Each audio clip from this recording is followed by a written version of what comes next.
Salut les investisseurs, j'espère que vous allez bien et bienvenue dans ce nouvel épisode dans lequel je vous propose de parler des actions que je vais suivre en bourse sur avril 2025. À savoir que vu que les marchés ont quand même pas mal corrigé là entre février et avril, alors autant en mars c'était plus difficile de trouver des actions, mais là il commence à y avoir beaucoup de titres qui reviennent sur des niveaux où je souhaite recommencer ou commencer à étudier sérieusement certaines actions. Et donc on va faire un petit peu ici une liste de tous ces titres afin que je vous partage comme d'habitude ce que je surveille et ça vous permet aussi d'avoir des idées pour mener vos analyses de votre côté. Comme je vous le disais, les marchés ont quand même bien corrigé et on est aussi en extreme fear, donc clairement il y a de la peur sur les marchés en ce moment.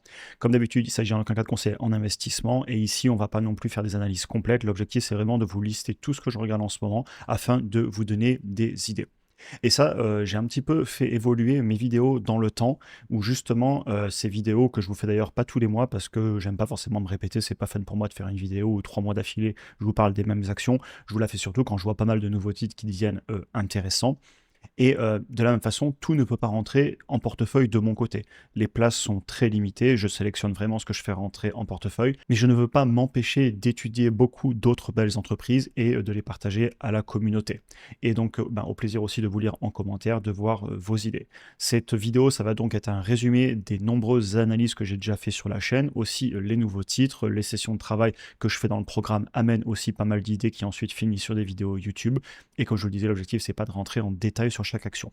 Et d'ailleurs, je vais vous donner plein d'exemples de belles entreprises que je ne rentre pas forcément en portefeuille et aussi d'ailleurs des entreprises qui m'inquiètent un peu plus. Et je me dois aussi des fois de faire des vidéos sur les actions que je n'achète pas, mais sur lesquelles justement je veux tirer la sonnette d'alarme. Donc là, vous avez plein d'exemples de vidéos que j'ai pu faire. Et pareil, vous avez ici des exemples de sessions de travail que je fais toutes les semaines dans le programme où j'analyse des actions que j'achète en ce moment, etc. Bref, maintenant qu'on a fini cette intro, passons aux actions concernées. On va attaquer avec Amazon. Alors Amazon, c'est une entreprise qui m'a souvent intéressé, notamment parce qu'ils ont le concept de la flywheel. C'est le concept où le plus on a de clients satisfaits, le plus les clients achètent, utilisent le produit, le meilleur peut devenir le produit et le plus on attire de nouveaux clients. Amazon, c'est une entreprise qui s'est toujours concentrée justement à satisfaire à tout prix le client, pas forcément à être rentable de suite. Ils investissent massivement et c'est le genre d'entreprise que j'aime parce qu'ils voient long terme et pas du tout court terme. Et vu qu'ils voient long terme et pas court terme, d'ailleurs, dans votre analyse, je tiens à vous le dire, si vous la menez aussi, si vous cherchez à acheter le titre et faites les chiffres de votre côté, par exemple, à titre personnel, je ne m'amuse pas du tout à projeter sur les bénéfices ou même sur les flux de trésorerie disponibles parce que vu qu'il y a énormément de capex, ça fait aucun sens pour moi. Donc personnellement, sachez que quand j'analyse cette entreprise, je regarde plutôt les flux de trésorerie issus des opérations.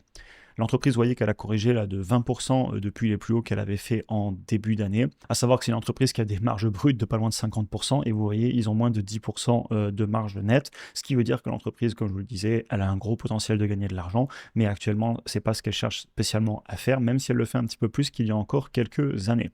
Après, voilà, les valorisations, etc., je vous laisserai les regarder. Ici, mon objectif, c'est vraiment de vous parler des entreprises rapidement. Comme ça vous donne des idées et aussi ça vous partage ce que moi je regarde en ce moment et ce que je vais étudier sur le mois d'avril. Prochaine entreprise, il s'agit de IMSS. Alors, c'est une entreprise qui n'a pas cessé de nous surprendre depuis qu'on la regarde sur la chaîne. On avait commencé les achats sous les 8 dollars, aujourd'hui elle vaut 31 dollars, et c'est une entreprise qui, suite à la dernière mise à jour de mes chiffres suite aux derniers résultats, je serai prêt à la payer clairement sur les 31 dollars. Alors après, j'en ai beaucoup en portefeuille, donc je ne peux pas faire grossir ma position tant que ça, mais ça reste un très beau business qui a une très belle croissance du chiffre d'affaires.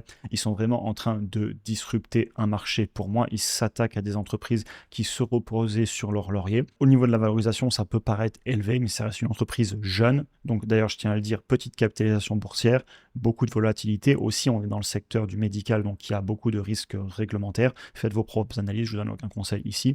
Et au niveau des chiffres, je tiens quand même à vous préciser la marge brute qui est de plus de 70% et pour une marge nette à 8%. Et cette entreprise, j'avais déjà fait des vidéos individuelles dessus, ils réinvestissent énormément en marketing pour acquérir de nouveaux clients et c'est pour ça que vous avez une telle croissance sur le chiffre d'affaires. Par contre, ils ne cherchent pas du tout à être profitable actuellement.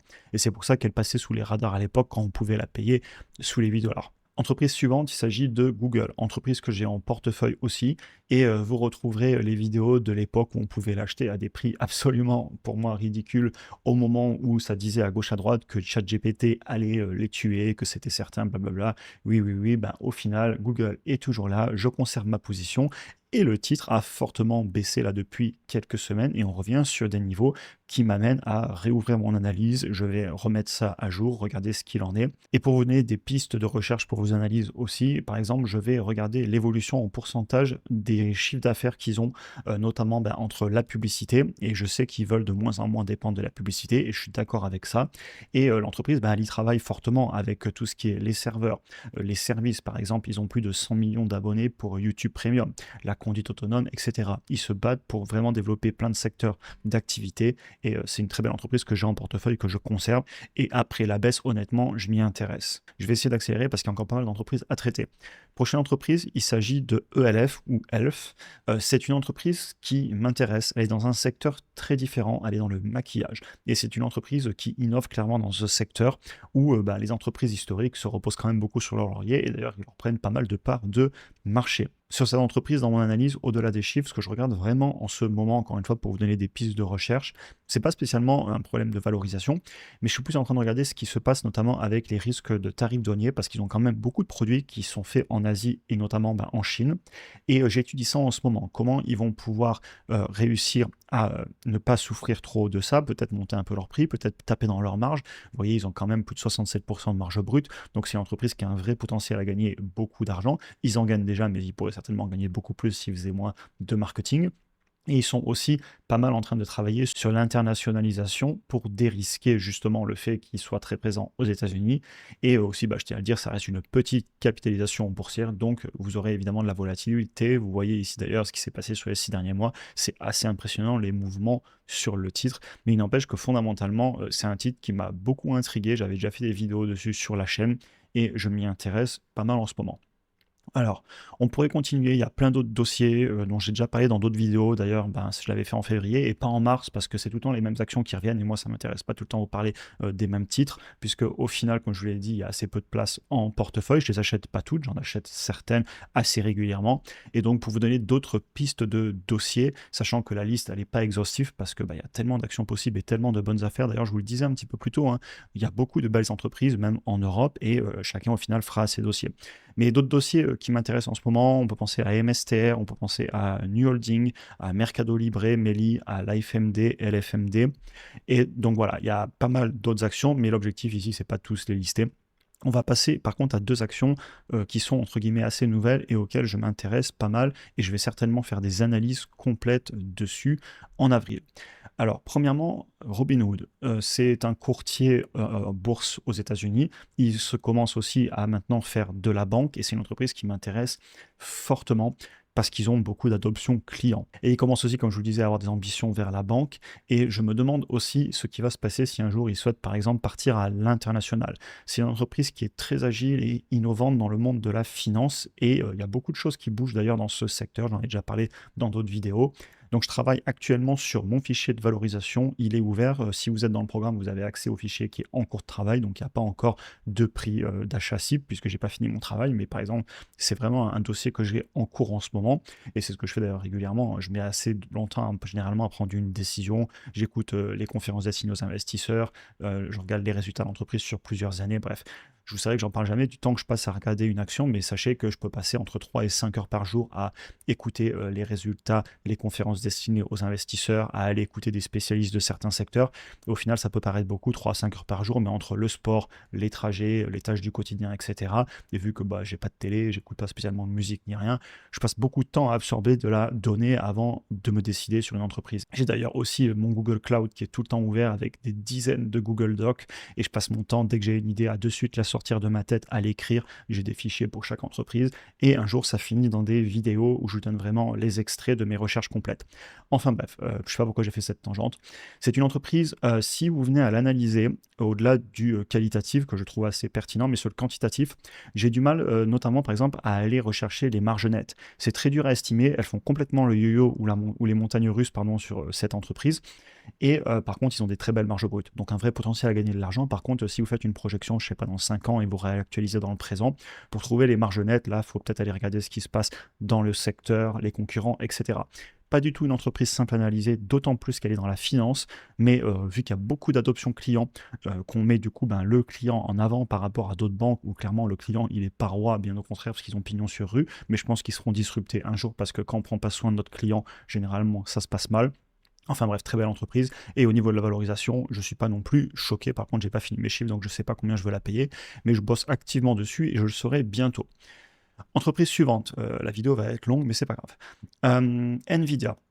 Nvidia, c'est une très longue histoire sur la chaîne. On est rentré dessus vers les 10-15 $ à l'époque. Je parle ici d'un prix après split, sachant qu'à l'époque, en fait, c'était dans les 100-130 $ de souvenirs. Vous retrouverez les vidéos sur la chaîne. Et j'avais revendu vers l'équivalent d'aujourd'hui de 50 $ parce que je n'arrivais plus à comprendre l'entreprise. Et quelle leçon et ou erreur d'avoir vendu, parce que vendre ces entreprises gagnantes trop tôt et les entreprises aussi de qualité, ça aura été une sacrée leçon. Et l'important dans les leçons, c'est qu'on apprend. Et cette leçon, je ne vais pas l'oublier. À tel point que justement, je recommence à étudier l'entreprise parce que c'est une entreprise extrêmement qualitative. Regardez la croissance annuelle composée du chiffre d'affaires sur les 5 dernières années, regardez les marges brutes, ils ont une vraie capacité à fixer les prix. Alors certes, elles se valorisent cher, on va pas se le cacher, mais je suis en train de refaire mon dossier complet, je vais rouvrir un fichier Excel, je ne l'ai pas encore fait pour ceux qui sont dans le programme, mais il sera bientôt rajouté, je pense, dans les semaines qui arrivent dans le fichier de suivi, à savoir que actuellement, je suis d'abord avant tout en train de regarder le qualitatif. J'essaie vraiment de comprendre ce qui se passe au niveau des technologies, au niveau notamment des cartes graphiques, des GPU, qui créent les modèles, mais aussi au niveau de la demande. C'est-à-dire qu'une fois qu'on a créé le modèle IA, par exemple un ChatGPT, un Gemini, un Grok, eh ben, il faut pouvoir l'utiliser. Et là, à chaque fois qu'il y a une requête faite par un utilisateur, on a ce qu'on appelle des inferences en anglais. Et là, c'est d'autres types de cartes qui vont justement faire ces calculs. Et je pense que la demande va être beaucoup plus élevée sur ces cartes d'utilisation au quotidien. Et c'est vraiment quelque chose que je recherche beaucoup en ce moment. J'écoute beaucoup de podcasts, j'ai écouté évidemment les conférences faites par Nvidia, etc. J'essaie de comprendre et les chiffres, ils viendront après. Combien la payer, honnêtement, c'est pas quelque chose de très dur à faire, un fichier Excel. Le plus dur, c'est est-ce que je veux l'acheter et est-ce que je comprends pourquoi j'ai des convictions dans l'entreprise. Et sachez qu'en ce moment, je travaille très activement sur Robinhood et Nvidia pour justement me décider si oui ou non elle rentre en portefeuille parce que, comme je vous le disais, il y a assez peu de place. Pour finir, je préciserai aussi que Nvidia, je suis très bien exposé dessus via le Nasdaq, donc ça m'inquiète pas trop non plus de rater le train. On va continuer un petit peu pour finir la vidéo. Sachez que je travaille pas mal avec des options aussi en ce moment, notamment des options d'achat à long terme. Si on a des grosses baisses, ça peut me permettre de m'acheter une assurance, de pouvoir créer une position sur le titre dans le temps. J'en ai parlé dans une vidéo il n'y a pas longtemps. Et parfois, le plus difficile en bourse, en fait, c'est la patience. Parce que si vous regardez, même en mars, je n'avais pas fait cette vidéo que je fais une fois tous les 2-3 mois, parce que c'était un petit peu les mêmes titres que j'étais en train d'acheter, donc j'avais pas grand-chose de plus à dire. Et il faut savoir dire non assez souvent, à mon avis, en investissement, parce que si vous regardez les médias spécialisés, vous avez énormément d'articles qui passent sur plein d'actions, qui baissent en ce moment, etc. Mais au final, il y en a une grande partie, je ne me vois pas investir dessus pour plein de raisons. D'ailleurs, je fais souvent des vidéos sur la chaîne pour alerter sur des dossiers qui m'inquiètent aussi. Et par contre, quand on arrive dans des périodes où il y a des opportunités, faut être là pour les saisir. Stratégie pour contrôler ses émotions, savoir les entreprises qu'on veut, combien les payer, et le jour où elles touchent ses prix, eh bien on y va, on engage les achats, et c'est clairement ce que je fais en ce moment, parce que vous voyez, le Nasdaq a bien corrigé, et on a pas mal d'actions qui sont revenues sur des niveaux intéressants. Et petit rappel aussi sur les ETF, ici vous avez les entrées et les sorties donc sur l'ETF S&P 500, donc bien évidemment une grande partie des particuliers, et vous voyez que généralement on est contrôlé par ses émotions. Les personnes ont tendance à massivement vendre quand on est sur les points bas et massivement acheter quand on est sur les points hauts. Et évidemment, en tant qu'investisseur, si on veut réussir, il faut plutôt faire l'inverse. Soit on fait un DCA et tout simplement on se prend plus la tête, on achète tous les mois des actions et des ETF du moment, et pour les actions notamment des actions qu'on a analysées en amont pour avoir une stratégie et pas les acheter sur un coup d'émotion parce qu'elle est en train de baisser ou de monter. Et après, on se prend plus la tête et on essaie surtout de contrôler ses émotions. C'est tout pour aujourd'hui. J'espère que la vidéo vous aura intéressé. Et pour ceux qui souhaitent aller plus loin dans leur apprentissage en bourse, vous pouvez nous rejoindre dans le programme pour justement apprendre à mener ces analyses, avoir ma stratégie, avoir accès à la formation vidéo complète qui est vraiment la colonne vertébrale de tout le programme. Et à côté de ça, vous avez accès à mon portefeuille, mes achats et mes ventes, les vidéos que je fais toutes les semaines. Vous voyez ici, vous avez les extraits des 4 dernières vidéos que j'ai fait sur ces dernières semaines où on parle des actions, du marché, on a parlé pas mal d'options, etc. On fait aussi de l'économie. Premier lien en description vers la page de présentation du programme pour découvrir tout le contenu et vous pouvez aussi réserver un appel individuel avec moi-même si vous avez des questions avant de passer à l'action. Je vous remercie pour votre soutien depuis le début. C'est grâce à vous aussi qu'on peut passer toujours plus de temps à produire de la valeur ajoutée, je l'espère, et aussi à développer la communauté. Je vous souhaite une excellente journée et à très bientôt pour un prochain épisode.